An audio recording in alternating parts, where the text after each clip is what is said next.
Dan kita lagi ada di pabrik kecap asli Surabaya. Untuk sejarah kecap, sebenarnya di Indonesia sendiri, kecap diperkenalkan oleh orang-orang Tionghoa. Kecap itu aslinya rasanya asin. Pada saat di Indonesia, ada bumbu-bumbu tambahan seperti gula merah yang digunakan, akhirnya menghasilkan rasa kecap yang manis.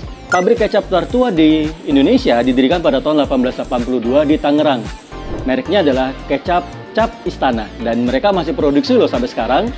Dan di Surabaya sendiri, kecap cap jeruk pecel tulen itu berdiri sejak tahun 1937 dan menjadi kecap lokal yang terkenal hingga saat ini.